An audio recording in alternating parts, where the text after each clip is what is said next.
ఆంధ్రప్రదేశ్ సచివాలయంలో భారీ అగ్ని ప్రమాదం సంభవించింది. ఆంధ్రప్రదేశ్ సెక్రటేరియట్లో 2వ బ్లాక్లో మంటలు చెలరేగాయి. వెంటనే అప్రమత్తమైన అగ్నిమాపక సిబ్బంది మంటలను ఆర్పడానికి ప్రయత్నాలు చేస్తున్నారు. మీరు ఆర్టీవీ స్క్రీన్ పైన చూస్తున్నారు. ఆంధ్రప్రదేశ్ సెక్రటేరియట్లో జరిగిన అగ్ని ప్రమాద దృశ్యాలవి. బ్యాటరీలు ఉంచే ప్రదేశంలో ఈ మంటలు చెలరేగాయి. మంటలను అదుపు చేయడానికి అగ్నిమాపక సిబ్బంది ప్రయత్నం చేస్తున్న దృశ్యాలు. అక్కడ ఉన్న అద్దాలను కూడా రాళ్లతో పగలగొట్టి లోపలికి నీళ్లు వెళ్లేలా చేసి ఆ మంటలను ఆర్పుతున్న దృశ్యాలు ఇప్పుడు మీరు ఆర్టీవీ స్క్రీన్ పైన చూస్తున్నారు. ఈ ఉదయం ఒక్కసారిగా సెక్రటేరియట్లో అగ్ని ప్రమాదం చోటు చేసుకోవడంతో కలకలం చెలరేగింది. ఈ అగ్ని ప్రమాదం సెక్రటేరియట్లో 2వ బ్లాక్లో చోటు చేసుకుంది. అగ్ని ప్రమాదం చోటు చేసుకున్న వెంటనే అగ్నిమాపక సిబ్బంది అక్కడికి చేరుకుని మంటలను ఆర్పడానికి ప్రయత్నాలు చేస్తున్నారు. లోపల మీకు బ్యాటరీలు కూడా కనిపిస్తూ ఉన్నాయి.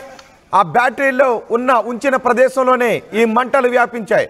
అక్కడ ఉన్న విండో గ్లాసెస్ని పగలగొట్టి లోపలికి ఫైర్ ఫైటర్స్ నీళ్లను వెదజల్లుతూ మంటలను ఆర్పుతున్న దృశ్యాలు మీరు ఆర్టీవీ స్క్రీన్ పైన చూస్తూ ఉన్నారు.